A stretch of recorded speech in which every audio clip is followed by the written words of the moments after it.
at the Hugh Jackman show, he told a lot of stories. He interspersed a lot of stories about his childhood and growing up and his wife and whatnot. And did he use his real accent? Yes, of course so he was did. talking like an Aussie the whole time. Of course. All right. There was a lot of Australia talk. There were Indigenous singers. There was the didgeridoo. It was amazing. The didgeridoo is my favorite. But one of the great things was he talked about... Sorry. He talked about being 50 and people everyone woohoo! Went nuts. And he's like, this has to be an old crowd because nobody woohoos 50 unless you're over the age of 40. Well, I mean, I guess they woohoo when you're 50 and you look as good as Hugh Jackman does. It fed my little theater geek heart. It was wonderful. I picture it's the kind of show where people are throwing roses on the stage, but clipped roses where they're just throwing the heads of the roses at him. I know, you'd think that, but that didn't happen. What did happen, surprisingly, was there were so many children, and he would call children up on stage who were kind of near the stage, and he would. That's not creepy, Hugh. Well, it's not Joe Biden calling them up on stage. Well, that's true. Yeah, no, it wasn't Joe Biden. I'm still in a Hugh Jackman fog days. That should be the name of your memoir, The Hugh Jackman Fog Days. Yes. A memoir. Dreaming of Jackman. Ooh. That could be the sequel.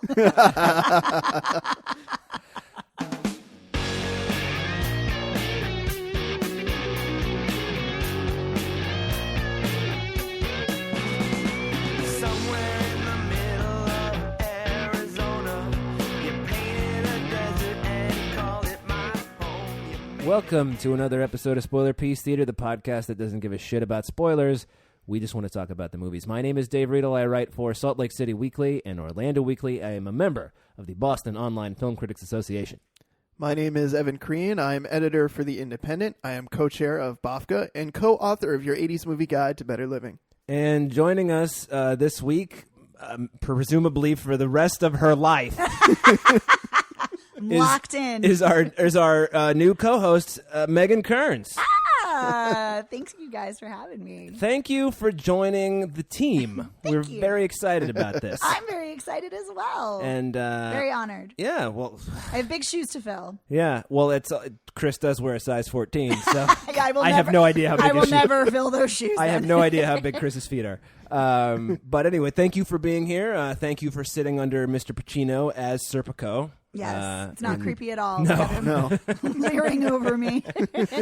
So why don't you tell us a little bit about yourself, since you're going to be hanging out with us for a while? All right. Well, I am a film critic and freelance writer and editor of Bitchflix, which is a feminist film site, and has been around for, oh my God, I think over 10 years now. Shit. Yeah, I think. Don't quote me on that, but I think so. But yeah, and I am now part of this amazing show, and I have a couple other projects that I'm working on behind the scenes that I can't actually talk about yet. Uh-oh. I'm being super secretive. Did you sign NDAs?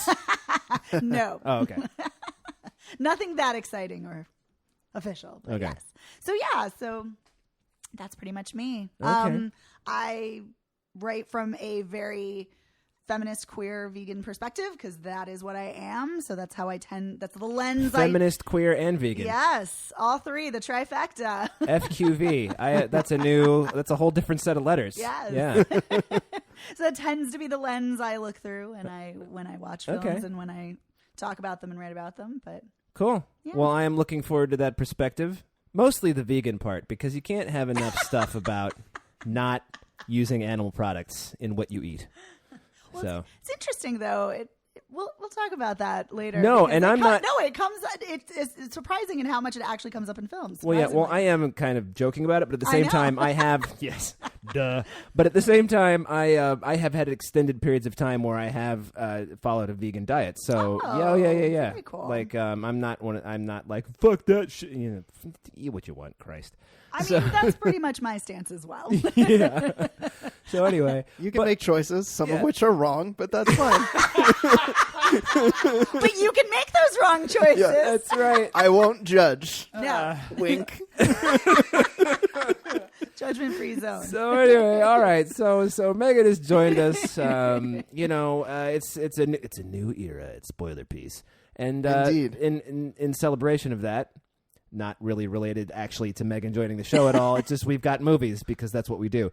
So this week we'll be talking about Joker, which is I like that you've renamed it. I wish that was how Joker was pronounced, but we'll be talking about Joker. We'll be talking about 5B, and we will be talking about first the Boston Women's Film Festival, which Megan saw a bunch of movies there. So why don't you fill us in? Yeah, I did see a bunch of films there, and the Boston Women's Film Festival was a festival that apparently had been happening in the 90s, and then it stopped, and they just resumed it again last year. So this is its second run in its relaunching, and which is very interesting. And they tend to focus on women-directed films. There were a couple at the fest that were not women-directed. There was What? I know, outrage. I know. Zut allure. Wow, that works out well. We are very French on this show. Very. Yeah. But yeah, there was one film that instead of being directed by a woman, it had a female cinematographer, and another who was in person for a Q&A, and then another film that was directed by a man, but the subject of the documentary was his mother, and so it was very female centric still. And most of the films tend to be female centric, if not all. But yeah, so it's a great festival. I was very excited to attend. I didn't go last year, so this is my first time attending this year. But I want to talk about a few of my favorites that really stood out. Okay. So, I guess that's acceptable. I'm glad you approve. Yeah. So I'm going to go back to my former role as contrarian. Oh, that's what I used to do until I decided I wouldn't do that anymore. Yeah, I don't know. Anyway, I'm sorry, Megan. Please go on. No worries. I like the contrarian. So one of my top films from the festival, which I cannot wait for it to come out. It comes out later this month. Paradise Hills. And it stars Emma Roberts and Awkwafina. And Is this a sequel to Paradise Falls? No. Oh. I made that up. I don't know if that's a movie. Is that? Yeah, I was like, I don't know. And Mila Jovovich. And she's in a movie that isn't like her cutting off people's heads? Well, interesting. She doesn't cut off anyone's heads, but she does.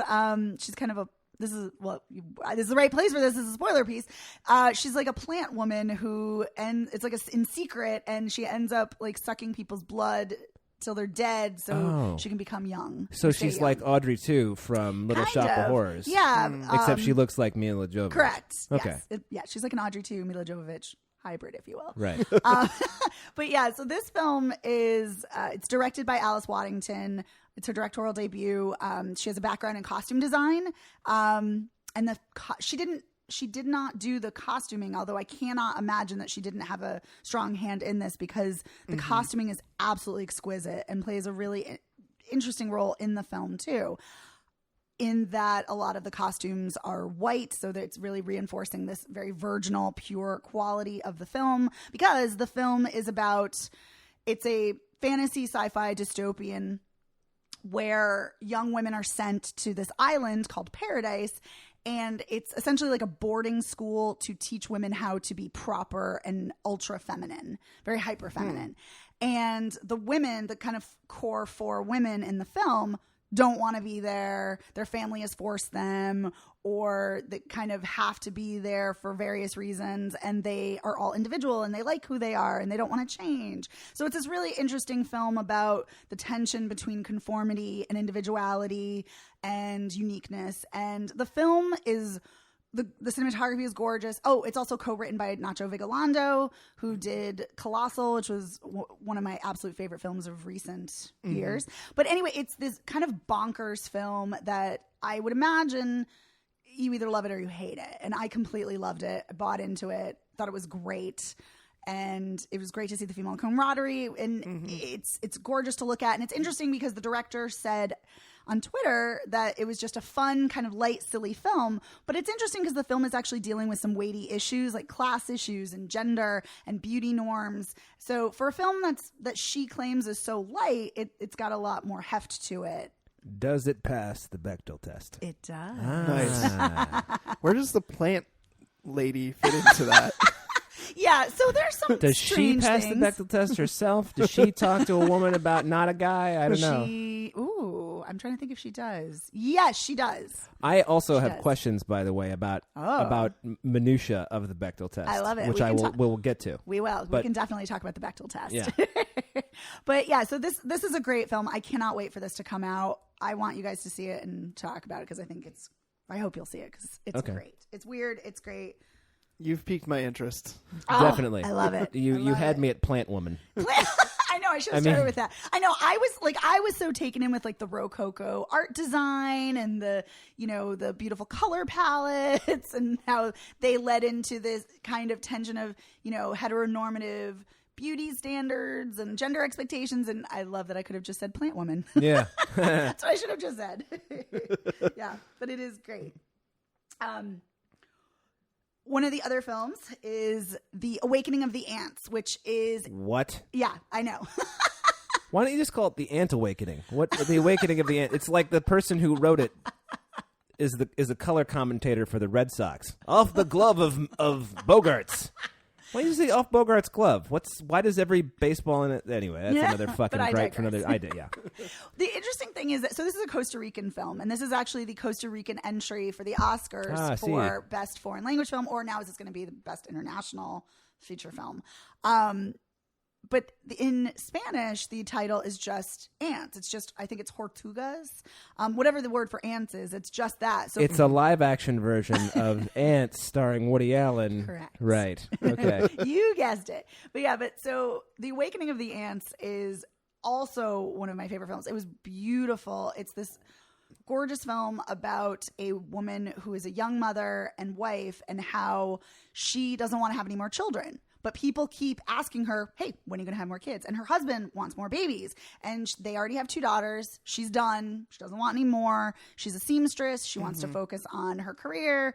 And her husband keeps pestering her. And her in-laws keep pestering her. And she just wants to sew and spend time with her 2 daughters. And so it's this really great film about looking at the oppression that she feels of having these expectations of motherhood and of gender, and of also like the film in the first 5 to 10 minutes has these great visuals of juxtaposing women talking to each other about children and childcare, and the men segregated talking about sports. And it has the women doing the cooking and women doing a cake decorating for the party, and the protagonist Issa, who doesn't want to have any more children, she is decorating a cake, and when she's alone, she starts shoving her hands in the cake and mashing it up and then shoving it in her face and taking these fistfuls of cake and downing it. But it doesn't actually happen. It's just in her head. And then she also starts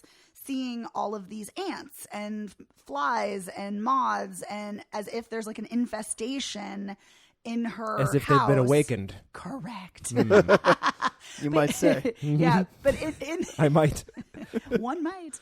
But in the Q&A, the director, she talked about how she wanted it to feel a lot of the framing feels very claustrophobic. Like the like Jean Dilmont. Yes.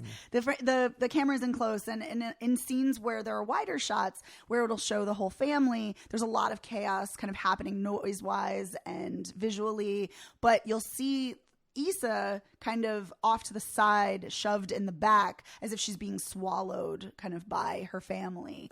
And yeah, so it's this beautiful film. There's so much symbolism with the ants and the bugs, and she keeps having nightmares that she's going to lose her hair because of loss of control. And it's a fantastic film. I think that I would see it if for the bugs. No, I mean, I don't Just know. the bugs. No, I can't. No, I can't. I don't know. Yeah. That would make you not. If not for the bugs, sorry. Got it. Yeah. Don't love bugs. No. Yeah, there's also a scene with bugs in hair, and yeah, I've seen Indiana Jones and the Temple of Doom once.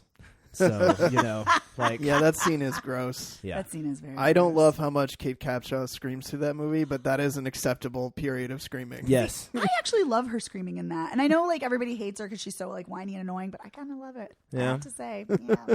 Well, I mean, the idea is to have a completely different character from Marion, right? I mean, yeah, Marion Ravenwood is fantastic. You can't top that. You can't top a name like Ravenwood. I mean, for fuck's sake. All right. What's next on your list there? What's next is Good Posture, which I don't have. No. Yeah, I'm doing better. Well, there's always room for improvement. Yeah. That's all you can do. Yeah, so Good Posture is written and directed. It's another directorial debut by Dolly Wells, who does the show Doll and M with Emily Mortimer, who is her best friend in real life. And they do a lot of collaboration. Hold on. Yes. Not an Emily Mortimer fan. Oh! I'm not. I know, it's weird, right? People love her. They do. Yeah. But she's never quite become a movie star, which I don't think that was necessarily what she wanted, kind of based on the roles that she chose. Yeah, she chooses different things. But never. I don't buy her American accent very much. Well, she doesn't have an American accent in this. She has a British accent. Right. And that might be why I enjoyed her much more than I have in other films and TV series. But yeah, and she's also not in this very much, which is really interesting. Which is really the weird. best use of her. Could be. Maybe that's why I liked it so much. Yeah, but no, but she's really only in about like 4 or 5 scenes with the main character, who is Grace Van Patten, who plays... Oh. You like her. I do. Yes. Well, she's fantastic in this. She's incredibly charming and charismatic, but she's playing a recent college graduate from film school, and she's basically very immature, has no ambition, doesn't want to do anything, expects people to kind of take care of her. So she's me. Maybe. But yeah, and I mean, actually, maybe she doesn't expect people to take care of her, but it's like no one really has, or like she doesn't really know what to do and doesn't really know how to seem to act in a mature kind of way because she has a really fucked up family. And so she ends up staying with Emily Mortimer, who's a family friend and also a famous author. And they have only a few scenes together, even though she's staying with them because Emily Mortimer's always away and she's very reclusive and private and whatnot. But they start writing back and forth in a journal. And I normally don't like when there's narration of what someone is writing. I find that very tedious, very annoying. Yeah. But it works beautifully here because it's almost like they're having a conversation even though they're not in the same frame. And it just is really great. And they at first are kind of annoyed by each other and challenge each other, but then they end up opening up and kind of growing and pushing each other to be their best selves. And they both have painful pasts. And it's really beautiful to kind of see the film, which starts off very jaded and acerbic, but also very funny, very sharply funny. It changes to a very sweet, tender film in how they each help each other to heal, which is really great. So And no ants. No ants. Okay. So it is bug free. Yes. Points already for this I might movie. see this. This was great. This had such a great screenplay. Dolly Wells is a really fantastic writer. She's been writing for a while. And yeah, so it was nice to see her writing and her direction in a feature film. But yeah, it was great. Cool. Yeah. All right. The next film is Fast Color, which stars Gugu Mbatha-Raw and Lorraine Toussaint. Ooh. I've heard of this movie. Yeah. Gugu. She is the best. She's great. I love love her. Gugu. Yeah. If you love Gugu, this is definitely a film to see. This is not the best film. I did really like it tremendously, but it's worth seeing just for Gugu. And it's also worth seeing because it's a really interesting superhero film. And like, Whoa. but no, wait, hear me out. All right. Hear me out. It's a very, very unconventional superhero film. Like, I wouldn't even actually describe it as a superhero film, except there is a conversation about superheroes and she does have powers. And Why can't they make a superhero movie that's just like what the superhero does when he or she is not saving the planet? You know? Yeah. Just like, I gotta go pick up my dry cleaner. I'm ironing today. Yeah. This is my ironing and laundry I day. That would be can't amazing. handle any fucking nuclear fallout today. I gotta pick up the kids from ballet. Yeah. I'm late on this joke, but I was going to ask if you guys are gaga for Gugu. yes, Oh boy. 100%. Yeah, I'm on board with Gugu. Yeah, and that's what really lured me in. So this is directed by Julia Hart, who also wrote The Keeping Room and also directed and wrote Miss Stevens.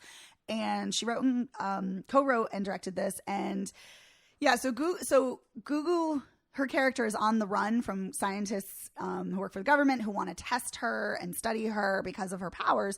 And the other thing is that this is a post-apocalyptic film in the sense that it is the rain has stopped falling for 8 years. No rain has happened. Whoa. So yeah. So crops have died, wells have dried up, everything's terrible. So the opposite problem of what we have. Correct. Right. Okay. Yeah. But and as we learn, she's a recovering alcoholic and addict, and she's been on the run for all this, like for years. She's Hancock. Yes. Yes. See, I'm just going to keep interjecting today. That's my role. I like it. And Lorraine Toussaint plays her mother, and she has a daughter, and they also have powers too. And the powers are, and it's, as we discover, the power to have a mature conversation. That is an important power. Yeah. Their power is that they can deconstruct molecules and then put them back together. Whoa. So they can make nuclear weapons, basically. Well, Or new water. Or new water. Oh, well. It's interesting. I went to weapons and you went to life-saving. Well, she said there's no rain, so they need access to water somehow. Why do you have to think so fast, man? You make me look bad. It's both ends of the spectrum. Yeah. Creation and destruction. But there's a strong theme throughout the film about how she's broken and how things are broke. Like, they can only break things and put them back together. They can't actually fix things. But Gugu's daughter in the film is like, but wait a minute. What if our powers mean something? What if we can actually do something with it? Mm-hmm. And Gugu says, we're not superheroes. We're just trying to get by. But her daughter's like, but I made this cape. I was all ready to wear it. I got rings for everybody because our powers combined. Yeah. I Wonder won't Twins complete the activate. sentence. Oh, I don't know. I'm already thinking of Wonder Twins. I went to Captain Planet. Nice. Ooh, nice. That brings me back. But anyway, yeah. So this is a really interesting film because it is different than the regular superhero film because she's a very reluctant superhero and it's kind of dealing with motherhood and how to heal past pain and how she can reconnect with her daughter, who she actually had never met, and her daughter's like 10 years old or 11 years. Yeah, crazy. Yeah, she basically left home and went off, and then came back when she was when she had given birth, and she dropped her daughter off at her mother's house, and then took off again because she didn't think she could be home and save the world. Yeah, well, exactly. But there's also like this, we keep seeing flashes of something terrible that happened. And what the terrible thing is that when her powers made a water main break in the house and the house floods and her daughter as a baby was on the bed next to her and she passed out because she has these tremors and seizures and her daughter as baby fell into the water, and so she had to like rescue her. So she didn't want to be around her daughter because she was traumatized by her daughter almost dying. Right. Yeah. That she blamed herself for. So yeah. So really interesting film. Great performances. Oh, David Strathairn's in it too. Ooh. Yeah. I like him. Me too. Yeah. So it's really I like good. his thin lips. Leave it to you to point out some weird physical attribute of somebody. Yeah. Whether it be Chris Pine's extremely blue eyes. Oh my God. Wow. It's like he's like the Meg Foster of this time. Meg Foster has the most gorgeous eyes. But Yes. they're just like Chris Pine's in that they're so blue. Oh my God. I never noticed that they were so blue, but now Why do you think she played blind women so often? That's all I'm saying. But back to Chris Pine. Now we'll have to look. Yes, I thought you were going to talk about like Matthew McConaughey's short arms that someone pointed out to me, And now you can't unsee Now I his can't short unsee arms. Great, either. now I can't either. see now that's all you're able to think of is His short fucking arms. T-Rex arms. Yeah. Nice. Yeah. Okay, so we have one more film. One more One film. more. So the last film that was really great was Endzeit, which is a German zombie road trip film. Yeah. Okay. You had me at Warum zombie. nicht? Yeah, I know. I was like, and the other really cool thing about this film is that all of the major acting roles are by women, and the entire film production is women as well. Which That's totally sexist. no. I was like, do we have to have a conversation about it? No, I'm I know. playing the contrarian as you do per so well. yeah, as per my usual role. I like it. But it reminded me of Zoe Lister-Jones's film Band-Aid, which also had an entire women crew, Right, which was right. cool. That was fun. Remember we did the interview with Zoe Lister-Jones together? That was so much fun. That was fun. I didn't interview Zoe Lister-Jones.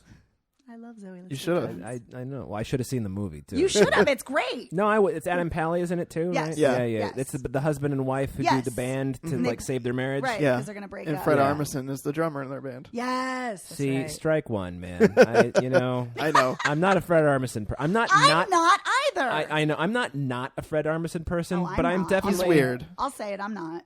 like, when he's doing the Californians, I'm totally on board. When he's doing like Portlandia, it's just like it's a little It's a little much. We stop at 100%, Fred. We don't need to go to 105, okay? Because, like... Are you sure we don't need to turn it up to 11, though? Yeah. Oh. But this is not a German zombie road trip movie. 999. No, it is not. Yes. All I can think about is Fred Armisen. Sorry. Yeah, so, And now I'm thinking about Matthew McConaughey again his because short you're arms. like, yeah, because you're like Fred Armisen. I'm like, short arms. Oh, yeah. Yeah. Matthew McConaughey. And now I'm thinking about Elizabeth Moss because she was married to Fred Armisen. Oh, good yeah. This is a weird game of. Yeah. I don't even know what. It's like 6 tangents. degrees of Kevin Bacon, except like We not, haven't reached except Kevin fucking Bacon. Psycho version. We're like, what weird physical attribute can you think of about somebody else? Short arms, Fred Armisen, married to Elizabeth Moss. Yeah. And now I'm thinking of an episode of Mad About You where they kept playing the 6 degrees of separation from Kevin Oh, Bacon. yeah. And then they run into Kevin Bacon during Oh. it.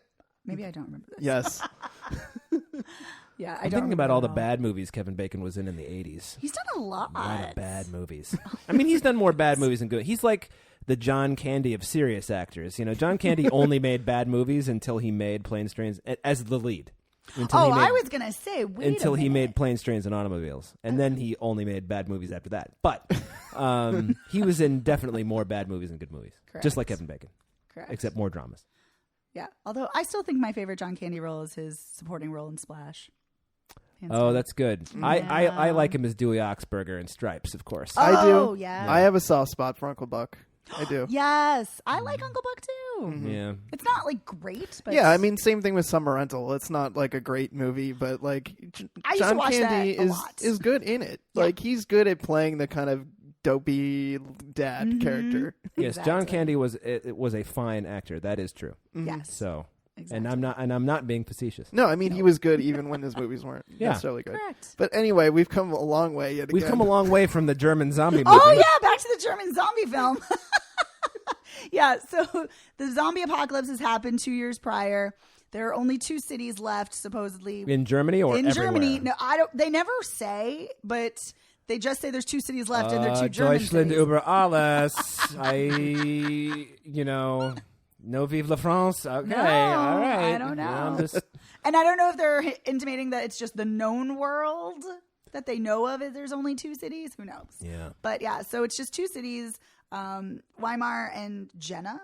I think that's how you pronounce it. Anyway, and so there's 2 women. One who's suicidal and very timid, Yeah. and then another woman who's kind of a warrior. She's very seasoned at killing zombies, and they end up not stranded, but they do. They end up on a train, stranded, and then they have to walk across the zombie countryside to get to the next city, the next safe haven. You And know it's what would all be about really that. weird if zombies could talk, and then they spoke in their native language and it was German, and you'd be like, "Nein, was ist los?" Because you don't like what are there German zombies? I don't know. Well, Yes. there are in this film. It's called Dead Snow, Nazi zombies. Yes, Ah. that's right. More German zombies. Yeah, But I mean, would German zombies just be more efficient at eating brains and things like that? I don't know. Than say like American zombies or English zombies. There was a scene in Dead Snow where a zombie ripped a guy's face. Like he ripped his head. He grabbed from either sides of his skull and ripped his skull just clean off. That's gross. that yeah. happens in The Walking Dead. Mm-hmm. Yeah. See, of all the Nice. deaths in The Walking Dead, the only one I really remember, aside from Glenn getting the bat to the head, Ugh. is Merritt Weaver getting the bolt through the eye. Wait a minute! You don't remember? Look at the flowers. No. What was Yeah, that? come on. Oh my when god! the little it's girl only the got most- shot, the it's when crazy Carol little girl. shoots the girl and tells her, "Look at the flowers." It's Look only at the the most flowers, Lizzie. devastatingly amazing episode ever. Yeah. Which season is that? 4. Four. I don't, Four, think, end I of don't think I 4. got that Late far. 3 or 4, I No, don't remember. yeah, I think it's 4. It's after they all flee from the prison and they're making their way to Terminus. I think it's post Terminus because she flees with like the kids. I don't remember. No, anyway, it's, Is no, she- it's before. It's before Is she Carol. bitten? Is that why they kill her? Or they no, just she No. kill murders No. her sister, and they're Yeah. like, "We can't have a murder child right kicking because around." she's like, zombies are great. Oh, I see. I love the zombies. Yeah, so Carol's like, fuck this shit, and she kills her. I see. Yeah, so no, that's I don't before remember Carol that. goes and rescues everyone. When Rick says the greatest line ever when they're trapped in the train car, and He's like, "Hey, I was in Love Actually. And that's a shitty movie." I beg to differ. Yeah, that is I'm a great on that line. bandwagon. He's But yeah, like- and he's like, he says they're screwing with the wrong people. But in my mind, they're fucking with the wrong Yes. people. Because that's That was like the end of that season too. Yes, that was like that the was how last the line of the season season. ends. He's I like, know. they're gonna realize they're fucking with the wrong people. I And you're know. like, oh shit. oh shit. And then Carol comes in a one-woman show and fucks shit up, and it's amazing. Yeah. Yes. So German he's- zombies. German zombies. Back to German zombies. They're marching across the zombie field. They're marching across the zombie To get field. to Weimar Yeah, or and whatever. by the way, they also run into another plant woman. Oh, but it's not Mila It Jovovich. is not Mila Jovovich. This time it's Natalie Portman speaking German. I mean, why not? Sure. Yeah. Warum nicht? She learned German just for the movie. Yeah. Yeah. But yeah, so it's got this very. It's Sandra Bullock. Oh, I wish. Who does speak German? That's She does. right. That's She why speaks it I mentioned fluently. her. That's right. Yeah. But yeah, it's got this very, very environmentally conscious message about how humans are fucking up the planet and how they've basically screwed over Earth and everything. And that's mentioned. And then the plant lady carries up that message too. But anyway, really good film. Yeah. Okay. Oh, So if you like plant ladies and German zombies, go see it. I got two Yes. Plant Lady movies to watch. Yes. And what was the name of that one again? Endzeit. But Endzeit. That's the German name, which means end time in German. But the American name is Ever After, which I think is terrible. Boo. Terrible. Terrible title. Well, Terrible end, title. end times is all biblical and shit, though. So Very true. you know, Very who true. wants that? That's true. Oh, the other cool thing about this film is that it is based on a comic by a German female comic artist. Cool. Yeah. So yeah. And the other interesting thing, if you like The Last of Us, the zombie video game. Oh, I love it. Oh! My fucking favorite game of all time. Mine too. Yeah. Oh my god. Dude, Last of Us 2, I'm fucking biting my nails. February 21st. I can't wait. I need- gotta pre-order it. I haven't yeah, done that yet. Yeah, same. I know. I can't wait. I've been waiting for so long. Dude, that I'm so first teaser excited. trailer when she's just playing guitar and then she's like, I'm I gonna actually kill didn't watch it. You I didn't actually see it? didn't- Do you know what happened? Do you know? It's a teaser. Yeah, no. Do you know about it? Wait, I did see the teaser. I thought you meant the longer one. No, not the longer oh, one. Oh, yeah. The teaser. Yes, I did see the teaser. Yeah. I'm gonna find and kill every last one of them. I know. It's like, oh my god, and she really means it. I know. Ellie has become Joel. Yeah. Yeah, he's gone soft, it would Right? appear, and she's just like, no, let's fucking do it. They've reversed roles. It's Yeah. amazing. That's yeah. the Ellen Page, Willem Dafoe game. No. No. What? Nope. No. Although she resembles Ellen Page. She does. And there was that big controversy about how she resembled an Ellen Page. Right. Made a big thing about it. There Yeah. was, but she is actually played by the little girl from Growing Pains. Yes. But she's an adult. Ashley Lynch. No, Lynch? I don't know what her Ashley name is. something. Yeah. I feel terrible because I can't remember. But yeah. Yeah. But anyway, yes.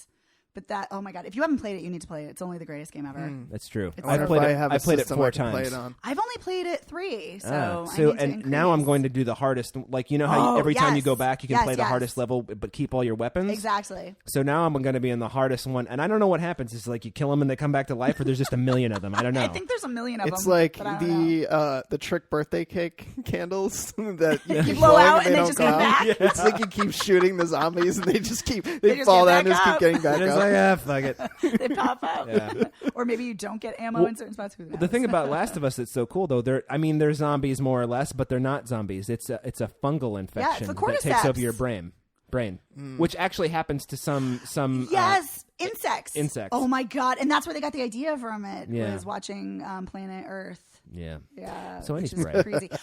But back to The Last of Us and Endzeit, there is a connection. So you know the amazing giraffe scene in The Last of Us, which Yeah. is like so tender, The Salt beautiful. Lake City. Yeah. And Ellie sees the giraffe and it rejuvenates her. Well, there's a giraffe scene in Endzeit as well, and I was like, oh, I wonder if they got this from The Last of Us, but it's in the comic as well, which came out before The Last of Us was released. So I was like, this is interesting. Interesting.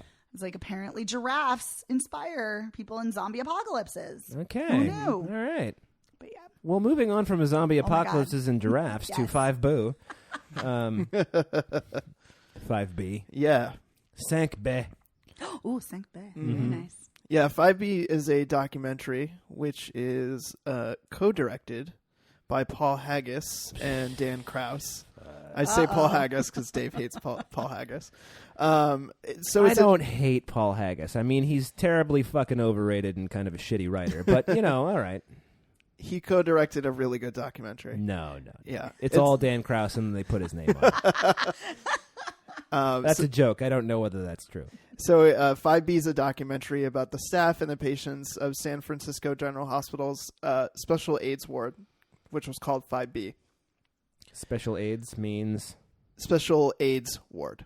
Oh, as in HIV AIDS. Yeah, AIDS. so they at San Francisco. Yeah, so you were thinking like aid, like a nurse's aid. Yes, right? I was. Yes. Sorry. So in the early 80s in San Francisco General Hospital, they set up a special AIDS ward, which was called 5B.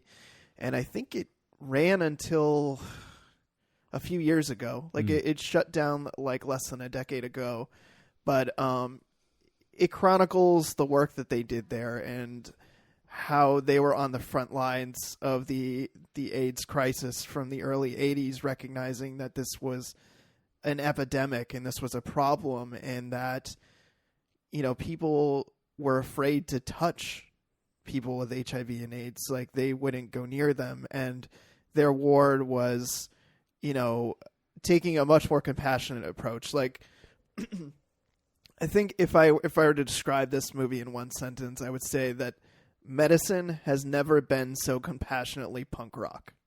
Ooh. Like, the way that they treat the people who work there and people who were patients there was that, like, this was a very fuck the rules, punk rock style operation of medicine where, like, okay, we know the rules. We know that HIV and AIDS are dangerous, but, like, we're going to do everything that we can to treat these people the best that we can possibly treat them and make their pain the most bearable. In the situations, you know, like, they would let their partners come and stay over with them. They would let them have animals in their room. They would organize weekly brunches on the floor. And there was a woman there who came and would, like, put on variety shows. And so, like, it's the kind of thing where they were just so aggressively compassionate in a way that's just so moving to see in a documentary. And, you know, with the resistance that they met from other people in the community, other people in the hospital, all the other nurses who are like, oh, I want to, like, put on a mask and gloves if I have to go even near an AIDS patient. And they're like, you don't need that. That's not necessary. But people, like, tried to sue the hospital to get the extra protection, which was a thing that they cover. It's kind of like those people of, like, the moral majority in the 80s, you know, those kind of people who are like, oh. You mean the people who run everything now? Yes. Those same people. But remarkably, they did not win their case against the hospital. They told those people, like, tough, you will not, like, armor up to deal with AIDS patients. Like, you're not risking being affected by them. Like, which I thought was kind of badass and awesome. And yeah, I mean, there are a couple stories that, like, really blew me away. One was a nurse who was stuck with a needle from an AIDS patient, and she got HIV. And so, yeah, it was this kind of thing where it's like people knew that a nurse there contracted HIV from being stuck by a needle, but no one knew who it was. Right. And obviously that's why people were so up in arms and saying, oh, this is too dangerous and we need special precautions and this and that. And but you can get other things when you're stuck by a needle. Yeah, and that here this woman she contracts HIV and she just kept working, and she's still alive today. Like, she was there and she kept working and kept fighting, and she quietly went about her job and was they called her Jane Doe. She was Jane Doe, and she was there and working, and she, you know, obviously it changed her life, and that she, you know, didn't, she thought, like, oh shit, like, I'm not going to be able to have kids or get married. And then, like, she did. She went and got married, and she, like, had adopted kids from her husband's previous marriage, and she's happy and has this amazing family. So there's, like, you know, all of the, like, sad things that you expect, but there's moments that are uplifting too. Mm-hmm. Another one is that there was a guy who worked as a nurse in this group. And he fell in love with somebody, and he contracted HIV and got really sick and got to basically the brink of death and was in a coma. And so they're setting it up to where you think, like, oh, he lost, you know, his partner. But no, somehow, like, his partner miraculously woke up and survived, and, like, thanks to, like, all of the hard work of these people and the advances they were able to make in medicine, his partner's still alive today, and they've been happily together for years and years now, like 30 years. This sounds like a corollary to, like, How to Survive a Plague. Did you ever see that? No. Came out 5 or 6 years ago, Yeah, maybe. about that. Did you see it? I didn't. It's good. I was watching it, and like one of my friends is in it. Like, What? It was so bizarre. I was like, wait a minute, and I like left the movie, and I called him like, did you know that you're in? He's like, of course I know I'm in it. I have fucking sign a release for him. I'm like, oh yeah. Oh yeah. I get that makes sense. The association, the mental association. I don't know that I have that much more to say. I just think this was a really great documentary, and it was really moving. I think if I have any complaint about it is that the title cards are kind of weirdly interrupty. Like someone will start talking, and then they'll like go to a black title card which has information. It's like a little. Oh. It's a little more interrupty than it should be, but that's really like my That's only Paul Haggis' complaint. fault. Let's blame it on Everything him. bad is Paul Let's Haggis. blame it on Haggis. Well, see, now here's the thing. I can't see this movie now because if it turns out to be the best documentary of the year, I can't have a Paul Haggis movie be the best documentary of Right. the year. You can't let him win. No. But I have seen so many documentaries this year, strangely enough, that Oh. it might not matter. The one about like the honey woman in Macedonia is great. So, you know. Yeah, I've Whatever seen a it's called. shocking number of really good documentaries this year. Yeah. This one definitely among them. So All right. definitely recommend checking it out. Yeah, it sounds fantastic. Very, very well then. All right. Well, let's move on to Joker. Yes. I mean, let's say as little about it as we can. yeah. Let's start with it's a terrible fucking movie that is Yikes. morally reprehensible, and the people who made it should be embarrassed. I don't know if I would go so far as to say it's morally reprehensible. I would say the people who made it are morally reprehensible, like the Todd Phillips going around with his press tour talking about, oh, I made this movie and I stopped doing comedy because woke culture ruined comedy. And That is such He bullshit. stopped doing comedy because his comedies weren't funny. I Right. mean, like Hangover 2 Exactly. and 3 are...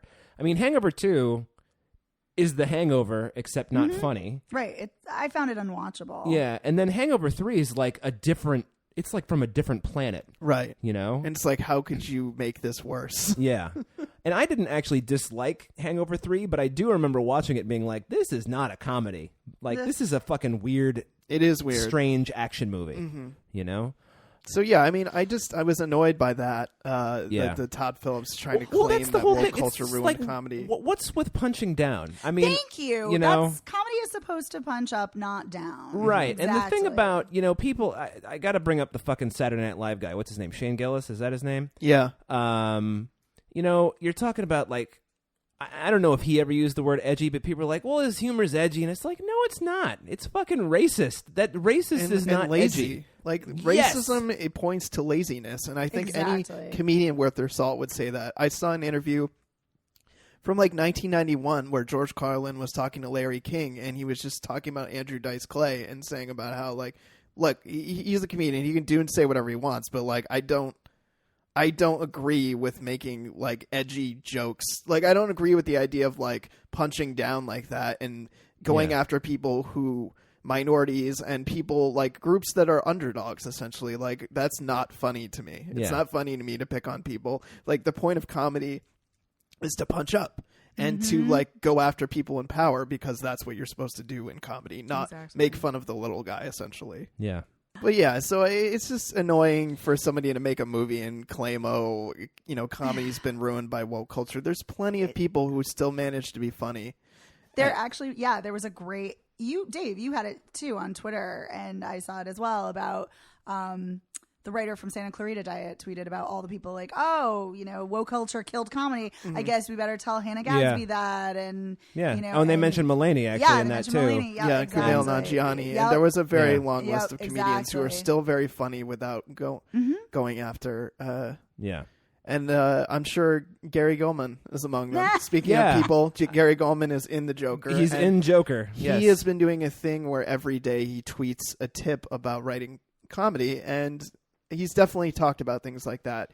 That kind of stuff to him is lazy, it's hacky, it's just be better than that. Right. Yeah. That's his whole thing. Be better than the lazy, hacky stuff. Challenge yourself. Come up with something smarter and something better. Your comedy will be better for it, and you also won't be a hack that's trying to Yeah. make excuses why you can't do better. Yeah. Exactly. So Joker is basically, and other people have made this particular observation. It's basically Taxi Driver except with a clown instead of a taxi driver. Yeah. And without Meets- the moral insight. Yeah. Oh, great. Meets King of Comedy as Right, well. right. And yeah. And it begins nowhere. It goes nowhere. It has no arc. It's kind of like, Stephen King's got that gripe about Kubrick's version of The Shining. Yeah. That Jack is crazy from the beginning, and this is like the Joker is. You're looking at him, and you know how the story ends because everybody knows the Joker. And by the way, Chris pointed this out too, which I hadn't even thought of. This is another fucking Batman origin story, accidentally. I mean, right? Because Bruce Wayne is in it, my as a God. child. which means that the Joker, when he fights Bruce Wayne, is like 70. I don't know.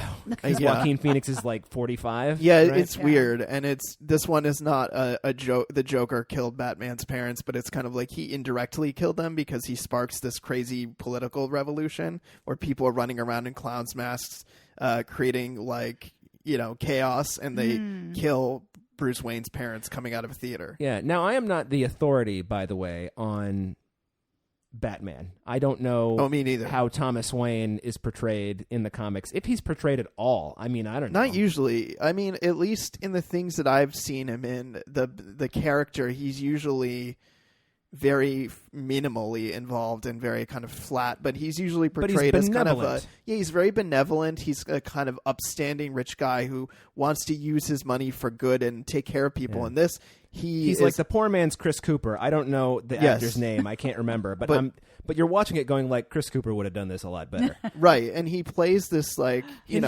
he's like an asshole. He's like Donald Trump, but Oh. he's Thomas Wayne. Well, he's not that bad. Oh, okay. No, but he's like a fucking asshole guy who is just, picking on people, and, he's like, oh, I'm going to be mayor and take care of everybody, but he just judges everybody. Yeah.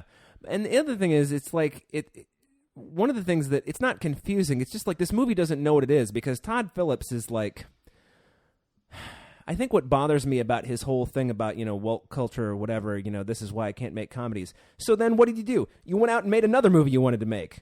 Like, you are not oppressed. There is nothing. You got to make a big fucking budget movie, Right. comic book movie.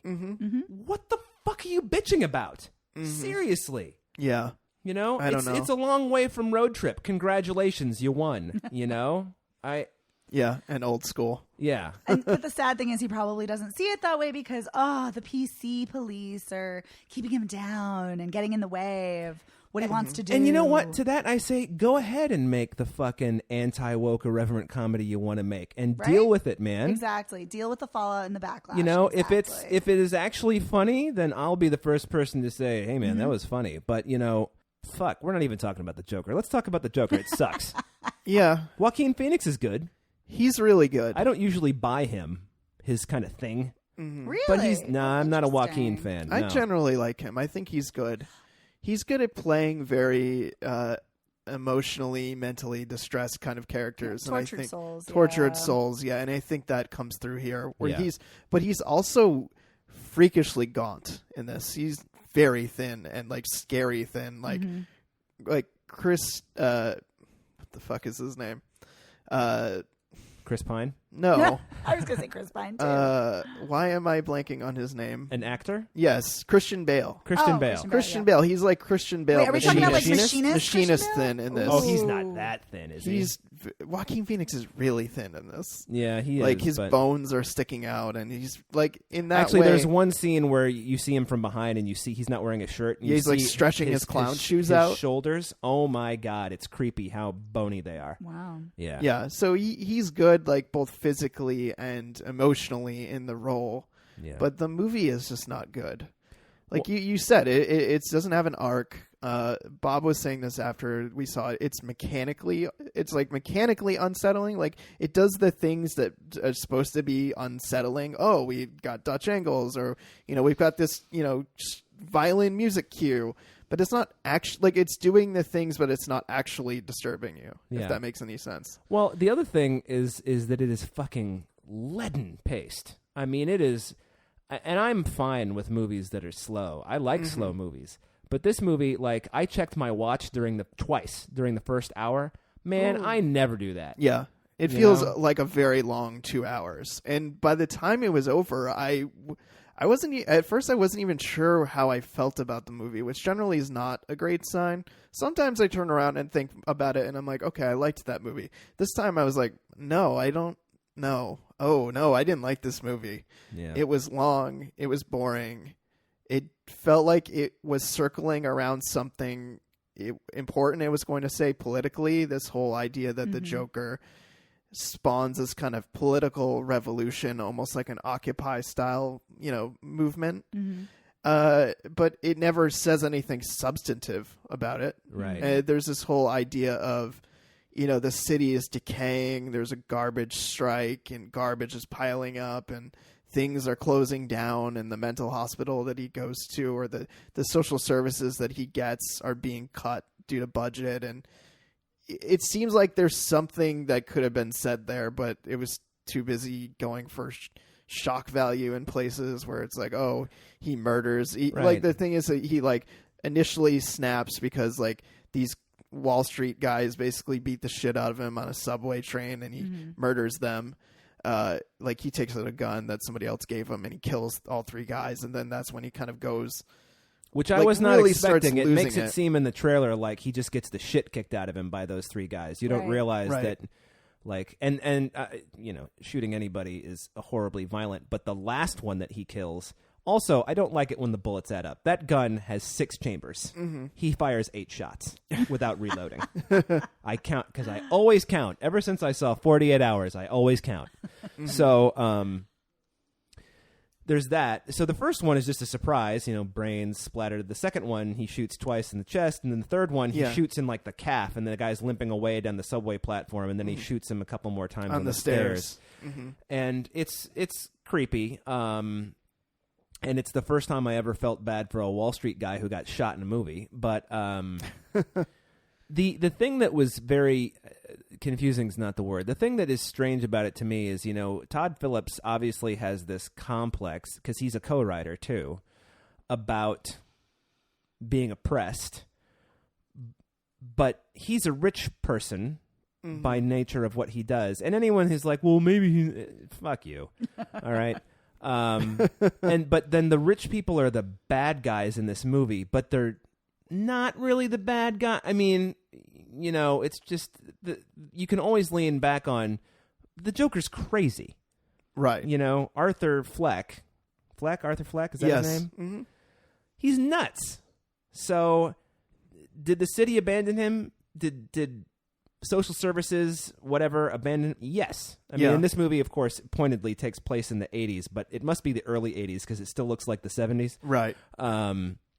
So, is it a commentary on Reagan-era economics? I mean, or on Reaganomics, because that was a word people used. The trickle-down theory. We're pissing on you. What is this movie's point other than, Here's an origin story for Yeah. the Joker.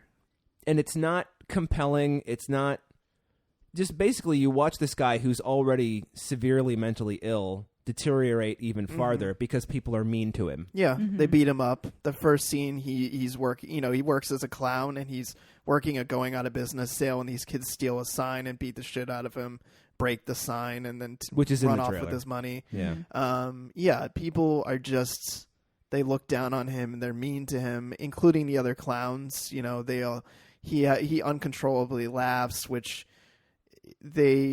I guess, he explains that he has a disorder where he, due to brain trauma, he uncontrollably laughs, and so he's awkwardly laughing all the time when he shouldn't be. And But so then when he people- stops taking his medication, he doesn't do it anymore. I don't know if you noticed that. No. Yeah. But, they seem to posit that is real because they kind of later explained his background is that his mom was with people who abused him as a child, and so he...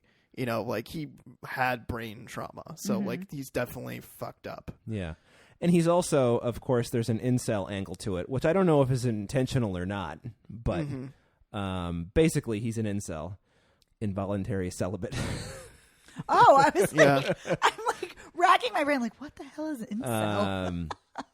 So that's what the Joker is. Like, you find out that he's had this fantasy about one of his neighbors the whole time. Played And by you, Zazie Beetz. I was just gonna say, yeah. Isn't, well, and you know that these it's things not are real. not actually happening. I don't even know why they bother showing you again all those moments where he thought she was there and she wasn't, because all they literally need to do is there's a scene later where he shows up and he's sitting in her apartment and she comes out and she's like, what are you doing here? Are you the guy that lives down the hall? And then you're like, okay, well, clearly he imagined all that shit. Yeah. But then they go and show it to you anyway, like you're a moron. Yeah.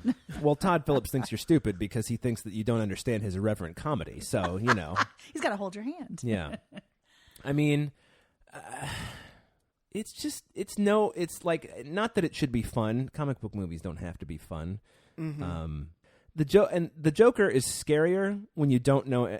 I don't want to give Christopher Nolan a lot of credit for anything, but one thing I will give him credit for is, like, the Joker is a whole lot scarier when you don't know anything about him. Right. When he's Yeah. just this fucking psycho who does this shit because he thinks it's kind of funny. Right. Exactly. Like the idea, and I really liked it when he kept telling different stories of how his face was mutilated. Right. Because you're like, this Yes. guy is nuts. Right. He's a completely unreliable narrator. Right. Like, Yeah. yeah. And in What's in actually this movie, he is an unreliable narrator, as you know, with the whole thing. But with it's the because he's relationship. mentally ill. Right. Yeah, and Which sounds incredibly ableist in its depiction of it. I mean, I didn't Yeah. see it. I wasn't there. I was seeing I know, Hugh you had to Jackman. fucking go see Hugh Jackman. yeah, I know. How dare I see Hugh Jackman? You know what? instead. I would have rather seen Hugh Jackman than see this fucking movie. You don't even like musicals. And this is the thing, and I have to call myself out on this. I knew going into this I wasn't going to like it. I knew it. But a lot of the times when I think, I just don't want to fucking see this movie, I would say like 3/4 of the time I'm like, oh, that was worth seeing. Right. And like maybe I liked it, maybe I didn't. Yeah. But it was still worth seeing. or it was like, oh, I should see this movie because it won the Golden Lion. Right. So like, okay, maybe there's something to this. Nope. Nope. Not a thing. Nope. I think what's so interesting about this, because again, I did not see this, but when I first saw the trailer, I was like, oh, I've seen this before. And it was Joaquin Phoenix doing his amazing performance in You Were Never Really Here, which that film is incredible and it's fantastic. And he's incredibly tortured and haunted. And It's a very different movie. yeah. And the other interesting thing is that didn't Todd Phillips recently say that other superhero films are not real films? I don't know. Or something to that effect. Probably. I I don't know. think he made some comment about how he was sneaking this movie in or something like that. Oh, he did say, yeah, I read that, and I don't know the exact, I'm paraphrasing, but yeah, I wanted to sneak like a fucking independent psycho movie into a big budget, whatever. comic book movie. Yeah, that's some serious bullshit. And I love comic book movies, even when they're not fantastic, even when they're just mediocre. I still enjoy them. I But can they're- take them or leave them. Are you surprised? I am not at all. Okay. But I mean, there are some beautiful superhero films. Like I Logan is incredible. I think that is. Let's not go Okay, crazy. Well, I will go crazy. I mean, Hugh Jackman, number one. I'm not going to give you a Listen, strike because it's Hugh Jackman, I know. because he is great as Logan. He is, in but- all of the times. But it's he not played him. it's not even just Hugh Jackman, although I think he is incredible in that film. I think Patrick Stewart is as well. But the cinematography, the lighting, the framing, just everything is just. I think Stephen it's incredible. Merchant. I mean, he's so great. He's fine. No, but he's- yeah. But I mean, there are other films too. Like Black Panther is so incredible and groundbreaking in its Afrofuturism and it's wonderful. And I would argue that Wonder Woman, except for its third act, is an incredible piece of filmmaking as It well. is a great film until they find out well- David Thewlis is the villain, which Well, I David saw Thewlis- coming. Yeah, David Thewlis should never be the villain in anything because he's terrible. But aside from that, it's a great film and it's incredibly well made. And so to have this notion, and it's such a bullshit notion that just because you're going to have comic book movies, oh, it's not high art, it's not highbrow, it can't be real art, it's just going to be, fluff for the masses. No, you can have both something that a lot of people enjoy and be art as well. Yeah. And it's such a bullshit notion. So I'm not surprised at all that the guy who thinks that woke culture is destroying things also probably thinks that other superhero movies are terrible too.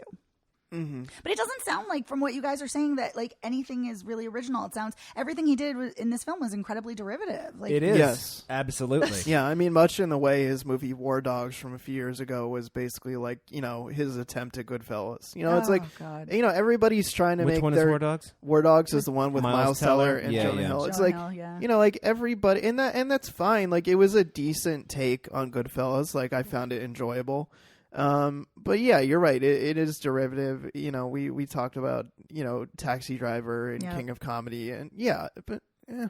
Oh, and I should mention, De Niro's not very good in this part. No, De Niro interesting. plays a late night comedy show host, kind of in the vein of Letterman. No, kind of in the vein of Carson. Carson? I'd say. I mean, correction. In the vein of Carson in the set, looks like Carson's set from that Yeah. time period. Mm-hmm. But I think he's a little more. It's like the most hackneyed version of Carson, Right. You know? It's very, he's super goofy and corny. And the jokes aren't funny, but people laugh at them anyway. Right. And Mark Maron plays his kind of, I don't know, right-hand guy. I guess he probably the producer. Yeah. Which He's Artie from the Larry Sanders Show, except not Rip Torn. yeah. He's Mark Maron. yeah. So I liked seeing Mark Maron. Obviously, I liked seeing Gary Goldman in the comedy club scene. Yeah. Although I was super disappointed that they cut off Gary Goldman before he got to his punchline in the joke. What? Yeah. Which I tweeted at him about, and he said that they didn't actually even film the punchline, which I'm so disappointed to hear. Yeah. It's a very funny bit. I'll tell you guys about it off the mic. Which one? Well, you were there, but I'll tell Megan about it off mic. Yeah, so like individually people were entertaining in this, but yeah, De Niro wasn't that good. And then there's this whole idea that, Joaquin Phoenix was that Arthur was in this comedy club performing and tanking, and there's video of it, and De Niro plays it on his show like, look at this fucking loser, which is weird because like in the 80s, why would you have video of somebody in a comedy club? Like you don't have like viral wouldn't. videos Right. in the 80s. You wouldn't. So these It's a like, big look at plot this hole. fucking loser, and then like they call and ask him to come on the show because I guess supposedly people responded to it in some way. Which doesn't make any sense. Yeah, and so they're gonna have him on the show, and then this is the point.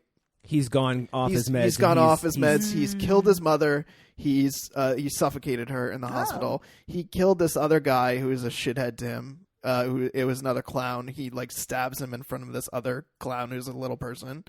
But lets the little person go because apparently he was always nice to him. All right. And then he does crazy makeup and goes to the show and is like, call me Joker when I come on. And then he comes on and he's like, I'm not here to make a political statement because everyone's going crazy with the subway murder. They knew that a clown did it, and so everyone's like, yeah, good, fuck those rich people. And like that's where this whole like Occupy movement's coming from. People were wearing clown masks and there's rioting and stuff going on, and so he comes on the show, but they're like, are you going to make a political statement with this clown outfit, with this whole clown murder thing? And he's like, no, I'm not. And then he goes on and makes a political like argument and like rails against how terrible and uncivil people are, and he's like, yeah, fuck it, I murdered those guys, but like people would kill me and walk over me dead on the street, so like fuck you guys. And De Niro is just kind of like, I don't even know what to do with this. Like, this is freaking weird. And you sound like you're very sorry for yourself. And you're just making excuses. And then Joker shoots him in the head on air. Oh, shit. Just like blows his brains out. And then it's like coming Which out looked like a practical, by the way. It didn't look like CGI. And then he, like obviously then the show goes off the air. And then like You see a test pattern, and Yeah. then he gets arrested. He gets arrested, but while he's being driven in the police car, there's rioting going on, and so this guy driving an ambulance smashes into the cop car, killing the cop driving, and then they take him out, and like he's like being celebrated by my people. God. He's like dancing on top of a car. And then that same guy shoots and kills Bruce Wayne's parents. Yes, And then the next thing you see is Joaquin Phoenix in the mental The mental in hospital. in Arkham. and it's like, all right, wait a minute. How we did know he get to Arkham? Yeah, from how did you get that? there? Yeah, they 'Cause you must have were- caught him again.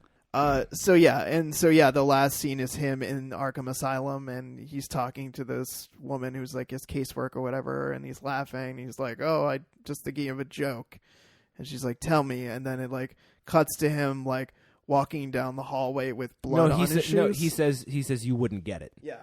Yeah. And then he's like walking down the hallway with blood on his shoes, like bloody footprints. And then it like ends on this crazy weird upbeat note where he's being chased by an orderly, it looks yeah, like. he's like there's like music playing and he's being chased by orderlies all up and down the hallway. And then it's like the end and like cutesy, like Looney Tunes style, like titling. And that's the end of the movie. Yeah. Okay. Yeah, it was a Yeah. piece of shit. I Yeah. mean, I think That the thing that sounds like bothers something. I think the thing that bothers me about it most is it is confused. It is not sure what it is, you know? So is it anti-authoritarian or is it fascist? I mean, Yeah. I don't know. I don't know. It's fascinating that so many people are lauding this film too. It's puzzling. Yeah. It's puzzling, and based on what I've seen on the interwebs, it's exactly who I thought would like it. So, Yeah. you know. So there's that. Well, now I can't wait to see it, to see Yeah, all of the I can't wait for you to see it awfulness. either. Yeah, I'm sure you're going to have some things to say about it. Yeah. I have some things and I didn't even see it and Yeah. just listening. Mm-hmm. Yeah. I don't know. I was talking to somebody about it the other day. They're like, "You seen any movies this week?" I'm like, "Yeah, I'm seeing The Joker on Tuesday." They're like, "Ooh, yeah." I'm like, and she says to me, she's like, "Well, everything's got to be politicized now," and it's just like, you know, let's think about the era in which we're living. Okay, let's think of context before we say things like that. Yeah. Okay. Listen, I'm of the mindset that everything should be politicized, so I'm fine with that. Yeah. Let's move on. Mm-hmm. Oh, that's the end of the show. Yeah. That's the We're last moving film. on from The Joker, and that was the last movie. So thank you for joining us. Yeah. And thank you, Megan, for joining us on the show Oh, as a thank person to be you. on the show forever. Well Go said. ahead. Ever and ever. Well, you and know, Well ever. said. you know what it is like I have this fear, and I apologize for putting this on you. I have this Oh, fear okay. that you're going to do this for like 3 weeks and be like, "You guys suck." Oh my God, that's so funny because I thought the same thing, but in reverse, that I was going to do it for 3 weeks and you're going to be like, she's fucking terrible. Get her out. So, Yeah, no, all right. So Glad we're all insecure. yes, fear is on let's the put table. all the fear out. Yes. Like I'm still obsessing over my intro and how terrible it was because I couldn't, my brain just shut down. that's Anyway, all right. That's all right. These things happen. Some days are better than others. Some days When you are. come here, Which is a sometimes mediocre U2 song. We're coming after doing other things. Sometimes your mind is not entirely with it, and some weeks are better than others. Yeah. So I'll tell you that. Sometimes you're chasing around a 4-year-old who just like won't take off his socks before he gets in the bathtub, and you're like, and that's what you're thinking about when you start the show. I mean, you know, Sometimes you feel like a nut, sometimes you don't. that's true, very true. I'm So, thinking about chocolate. So there we go. so anyway, thank you, Megan, for joining us. Thank you so much. Thank you, listeners, for listening, and. Uh-huh. You can see the show. What the fuck is wrong with me? You can listen to the show anywhere you find a podcast. You We are can there. find the show. Yeah. We are there. We're even on YouTube. You can find us on YouTube. Yeah, it's true. What? Yeah. Well, it's just didn't like know Just the that. the audio. audio thing. Yeah. I But still yeah. didn't know that. That's cool. I But- should probably know that. Now Yeah, I do. well, we can talk about it. But anyway, so you can find the show anywhere you find podcasts. If you want to contact us, I'm going to go through it real quick, see if we can do this. We're at Spoiler Piece on Twitter and on Instagram. Spoilerpiece@gmail.com is our email. What is our phone number, Evan? 862-21-PEACE. You can call, leave us a voicemail. If it's totally fucking awesome, we'll put it on the show. And sometimes you leave totally awesome voicemails and we forget to put it on the show, and then it's like not topical anymore. because then we didn't still do it. talk about it? Yeah, we still talk about it like we're doing right now.